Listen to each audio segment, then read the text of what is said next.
भव्य Hyderabad house, जहां पर दोनों देशों के राष्ट्राध्यक्ष मुलाकात कर रहे हैं। दोनों के बॉडी लैंग्वेज को देखिए, दोनों के चेहरों को देखिए, एक अलग उत्साह, एक अलग कॉन्फिडेंस दोनों नेताओं का नजर आ रहा है। और हैदराबाद हाउस में अब दोनों नेताओं के बीच, दोनों देशों के बीच समझौता जो है वो होने जा रहा है।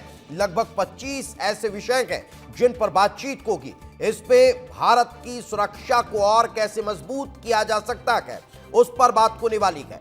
S-400, जिस S-400 ने पाकिस्तान के तमाम आतंकी ठिकानों को ध्वस्त कर दिया था, उस S-400 के साथ साथ उसके एडवांस वर्जन S-500 के अब को लेकर डील, और साथ साथ उसके तकनीक को लेकर भी डील जो है यहां पर होती हुई नजर आने वाली है। लेकिन इसके अलावा भी कई और विषय हैं। उन विषयों में अगर आप ध्यान देंगे तो जो रडार सिस्टम है वो भी भारत अब मजबूत करता हुआ नजर आने वाला है। लेकिन दुनिया के दो दिग्गज नेताओं की इन चाल को देखिए, उनकी इस आत्मविश्वास को देखिए, उनके आगे बढ़ते हुए हैदराबाद हाउस में दोनों की वार्ता के पहले की तस्वीर देखिए। ये पूरी दुनिया देख रही है। उस पूरी दुनिया में चीन भी शामिल है, पाकिस्तान भी शामिल है और अमेरिका भी शामिल है, जो इन तस्वीरों को देख रहा है और जान रहा है कि दो मित्र आपस में मिल रहे हैं। और न सिर्फ मिल रहे हैं बल्कि उनका याराना पूरा जमाना जो है वो देख भी रहा है और उसके पीछे झुकता हुआ भी दिखाई देने वाला है। क्यों? क्योंकि ये मुलाकात बहुत खास है, बहुत महत्वपूर्ण है। ब्रजेश जी, हाँ बिल्कुल, निश्चित बहुत महत्वपूर्ण है। और ये वो लम्हा है कि जब प्रधानमंत्री मोदी और पुतिन एक साथ सामने आए हैं हैदराबाद हाउस में, और अब भारत और रूस के बीच जो 21वां शिखर सम्मेलन है, जो दोनों जो टॉक्स हैं वो एक साथ अब इसके बाद औपचारिक तौर पे शुरू हो जाएंगी। दोनों देश अपने डेलीगेशंस के साथ बैठेंगे, आमने सामने बात करेंगे।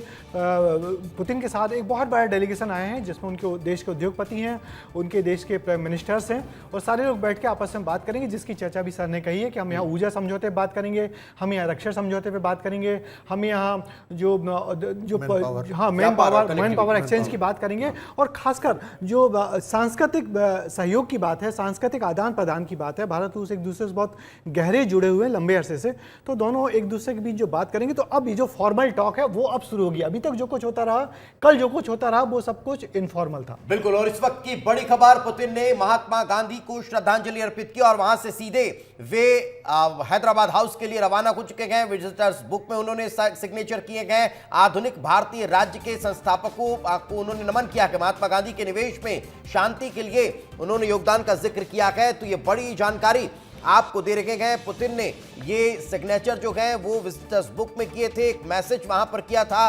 पुतिन ने शांति का संदेश यहां दिया है। आधुनिक भारतीय राज्य के संस्थापकों में से एक का महात्मा गांधी को नमन किया है। महात्मा गांधी ने विश्व में शांति का संदेश दिया है और वही संदेश अब यहां से पुतिन देते हुए भी नजर आ रहे हैं। यानी अब कहीं ना कहीं शांति की राह पर चर्चा जो है वो और तेज होती हुई नजर आने वाली है। और यही कारण है कि ये विजिट, ये मुलाकात, ये बहुत खास हो जाती है। तो जिस बात का हम जिक्र कर रहे थे कि क्या राजघाट से अब शांति का संदेश पूरी दुनिया को मिलने वाला है, तो वही कुछ यहाँ नजर भी आ रहा है विजिटर बुक में सिग्नेचर के दौरान। हाँ देखिए, लंबा चौड़ा संदेश लिखा गया है और उसमें उन्होंने महात्मा गांधी के काम को उल्लेख किया है। महात्मा गांधी को कितने बड़े राजनेता हैं उसका बारे में बात किया, और महात्मा गांधी ने जो पूरी दुनिया को संदेश दिया उसका जिक्र किया है। तो आप देख सकते हैं कि कोई छोटा मोटा संदेश नहीं, अच्छी खासी 8-10 पंक्तियों का संदेश है, और नीचे पुतिन ने अपने दस्तखत किए हैं। तो यही है कि उन्होंने महात्मा गांधी के योगदान को रेखांकित किया और कहा कि दुनिया में जिस तरीके से महात्मा गांधी ने जो दिया है वो कोई दूसरा राजनेता ने आज तक दे नहीं सका है। तो महात्मा गांधी के योगदान को माना है उन्होंने और दस्तखत किए हैं, और यहाँ से एक शांति का संदेश दिया। मगर अब सबसे बड़ी बात जो है वो यही है कि भारत और रूस के बीच जो 21वां शिखर सम्मेलन शुरू हो गया है।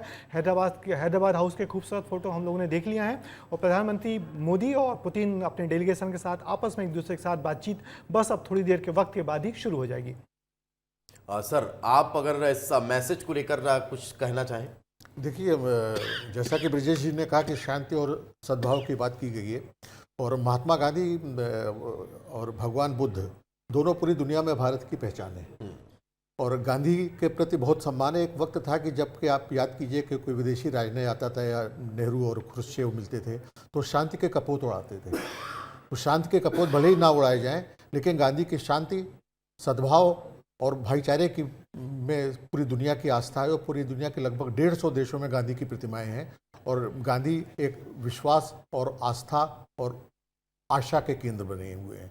तो मुझे लगता है कि इसमें मजमून अगर पढ़ने में आता तो कुछ ज़्यादा बताया जा सकता था, लेकिन निश्चित ही मजमून में कहीं ना कहीं गांधी के मूल्यों, गांधी के सिद्धांतों और गांधी की सीख में आस्था व्यक्त करते हुए दुनिया में शांति और सद्भाव की बहाली के बारे में बात की गई। ये 4 अलग अलग तस्वीरें आज सुबह से अभी तक की हम आपको दिखा रखे हैं। औपचारिक का जो स्वागत है वो राष्ट्रपति पुतिन का राष्ट्रपति भवन में हुआ है। राष्ट्रपति द्रौपदी मुर्मू और प्रधानमंत्री नरेंद्र मोदी ने उनका भव्य स्वागत किया है। गार्ड ऑफ ऑनर उन्हें उस दौरान फिर राष्ट्रपति भवन में दिया गया है। 21 तोपों की सलामी वहां पर पुतिन को दी गई है और उसके बाद फिर वे बापू को नमन करने के लिए राजघाट पहुंचे। वहां पर उन्होंने पुष्पांजलि अर्पित की है, नमन किया है और फिर वहां विजिटर्स बुक में सिग्नेचर करके उन्होंने एक शांति के संदेश का जिक्र किया है जो पूरी दुनिया को, पूरे विश्व को राष्ट्रपिता महात्मा गांधी ने दिया था। लेकिन अब हम जब रक्षा सौदों का जिक्र कर रहे हैं, रक्षा के डील की बात कर रहे हैं, तो फिर व्यापार व्यवसाय पर भी चर्चा कर लेते हैं। फिर हम ऊर्जा और कनेक्टिविटी पर आएंगे। ब्रजेश सर, एक बड़ा सवाल, लगभग